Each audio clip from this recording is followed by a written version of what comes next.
Dans ce débat-là, il y a un premier débat qui est celui d'une espèce d'appropriation que les uns et les autres ont de représenter tel ou tel, alors je sais pas, les mots sont totalement piégés, communauté, groupe, appelez ça comme vous voulez.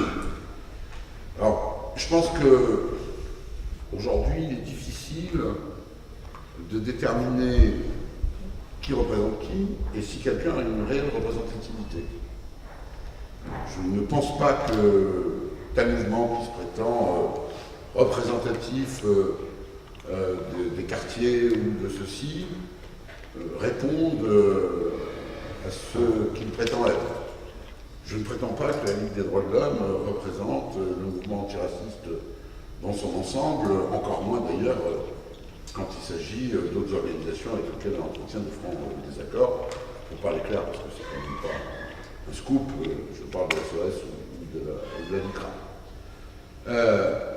Et je crois qu'en plus, ce débat-là est un débat qui est un peu pervers, piégé, parce que ça ne fait que exacerber les concurrences, sans apporter de réponse au fond, et puis, en définitive, ça conduit au vous et nous.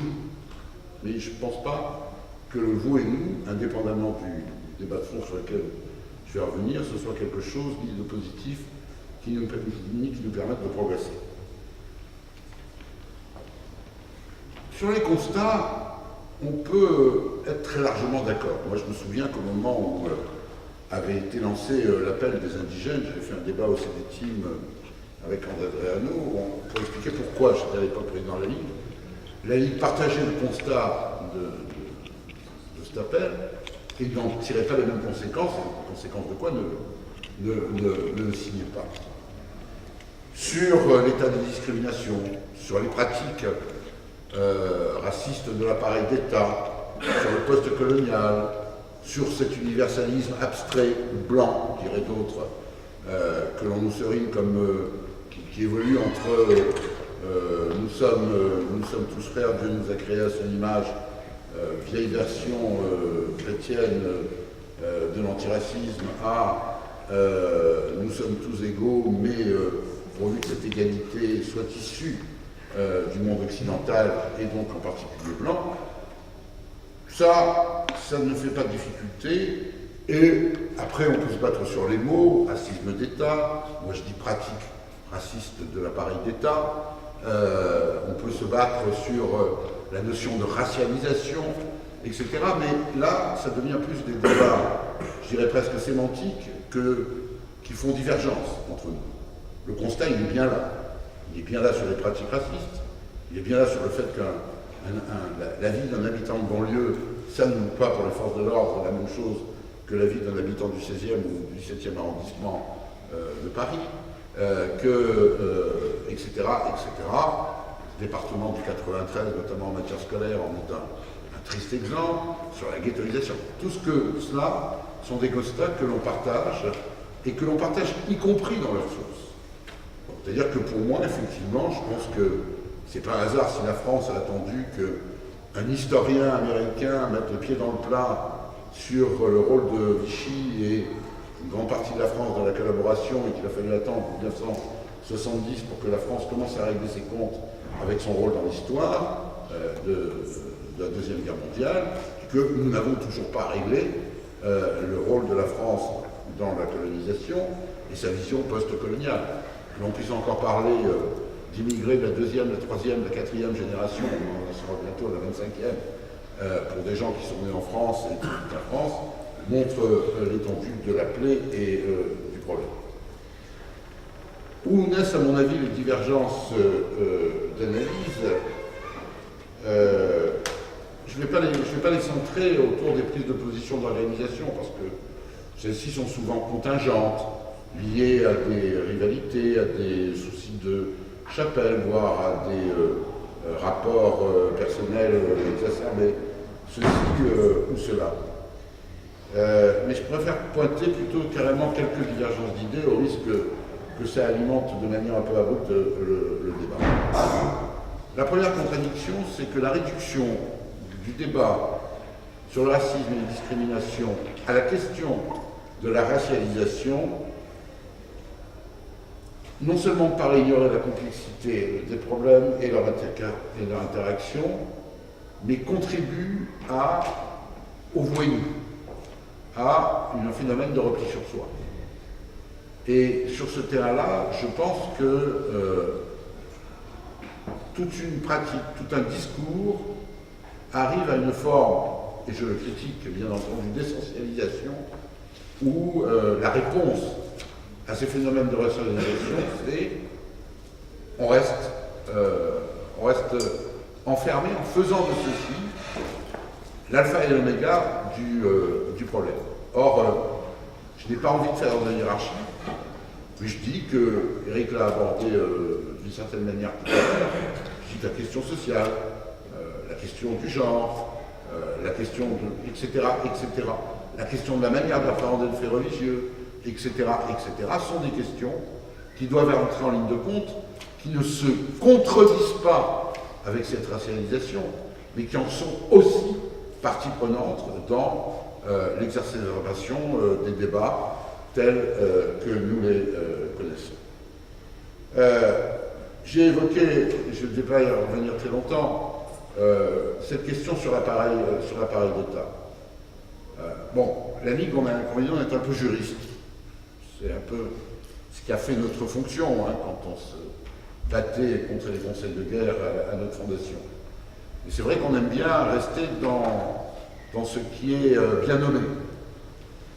Or, racisme d'État, ça veut dire que l'État a des lois qui discriminent en tant que loi. Si on en trouve, comme on l'explique, alors on peut dire que la loi sur le voile, l'interdiction dans les signes, sur les signes extérieurs, que la loi sur le port de la burqa sont des lois racistes. C'est une interprétation, on peut l'avoir, mais très sérieusement, ça n'est pas l'architecture d'un racisme d'État, comme l'histoire en a connu, jusqu'à une période relativement récente, en Afrique du Sud, ou encore, tel qu'on peut le voir, dans des situations de discrimination. Je parle, indépendamment de la question de fond, de la situation des Arabes israéliens, aujourd'hui, institutionnellement discriminés par la loi sur un certain nombre d'aspects. Après, l'on peut me dire que la pratique de l'appareil d'État contredit cette absence de législation raciste, voire, je vous le rappelle quand même, qui réprime les manifestations de racisme. Quand la Ligue des droits de l'homme fait condamner riposte laïque à plusieurs reprises, ou obtient une décision sur le Burkini, mon Dieu, j'en ai bouffé du Burkini de cette connerie, etc., nous sommes dans l'application d'une législation d'État. Donc d'ailleurs, ce n'est pas un hasard si l'extrême droite en a l'abolition de la loi 72 de répression du racisme. Alors, ça ne méconnaît en rien la pratique d'un racisme dans l'appareil d'État, police, mais pas simplement police, etc. Et mettre en exergue cette contradiction, y compris par le moyen du droit, me paraît quelque chose d'assez essentiel.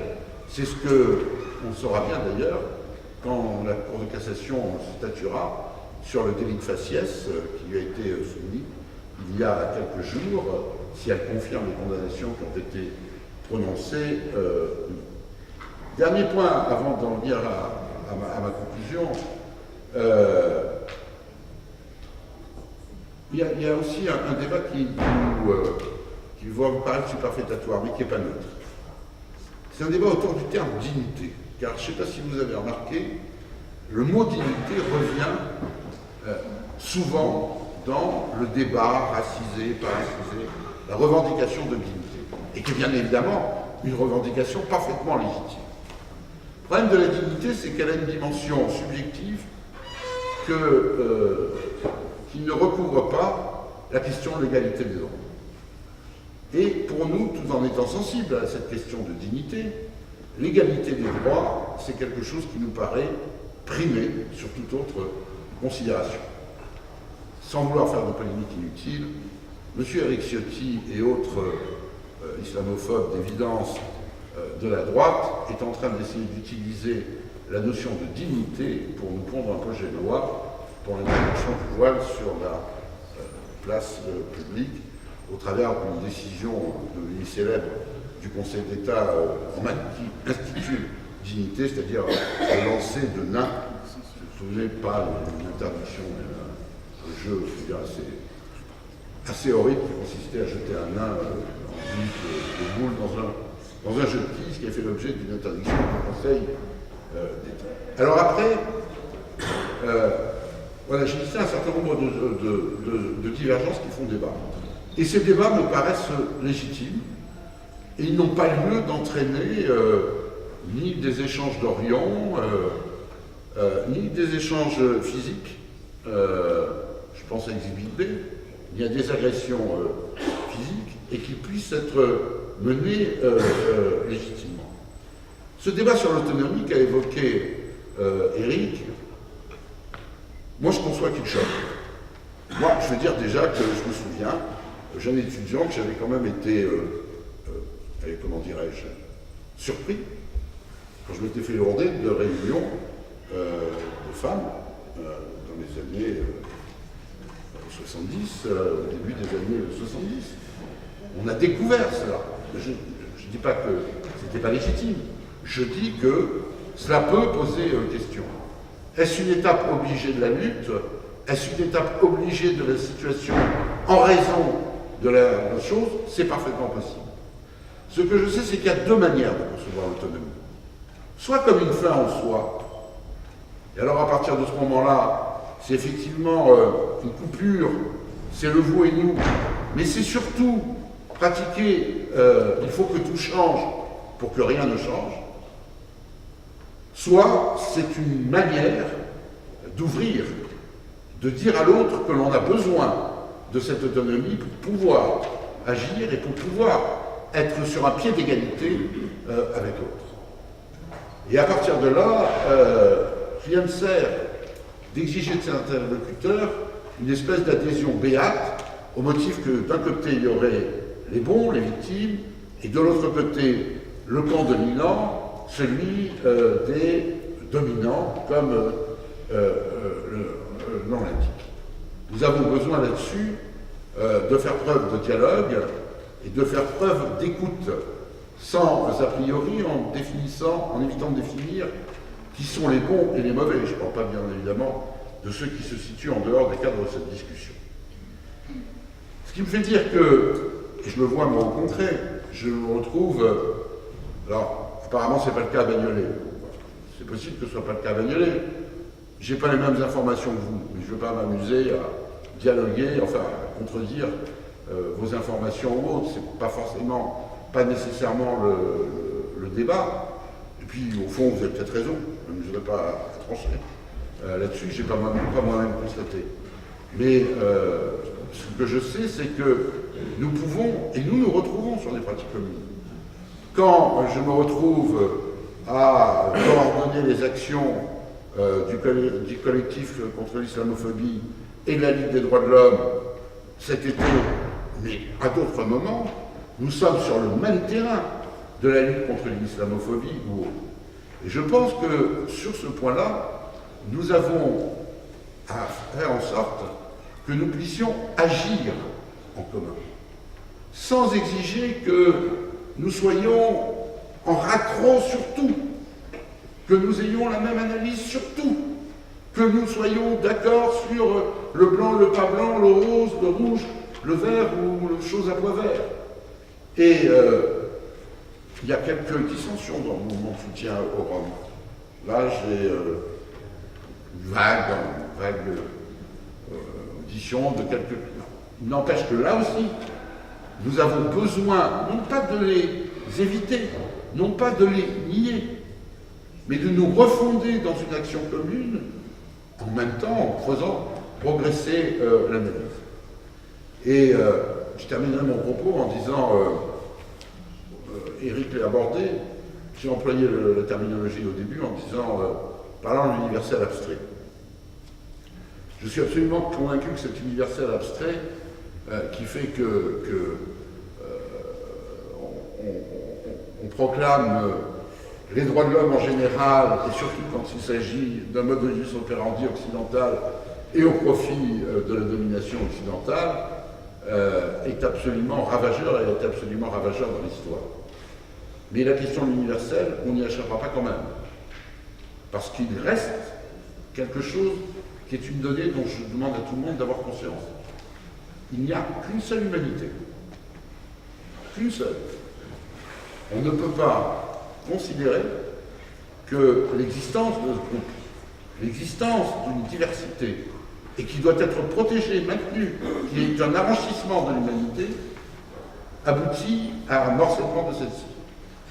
Et en dernier ressort, en tout dernier ressort, il restera que torturer à Paris, à New York, à Guantanamo, à Riyad, où vous voulez, c'est toujours être torturé, et que l'histoire nous enseigne, on est toujours l'arabe, le noir, le rome, le juif, le connard du village d'à côté de quelqu'un.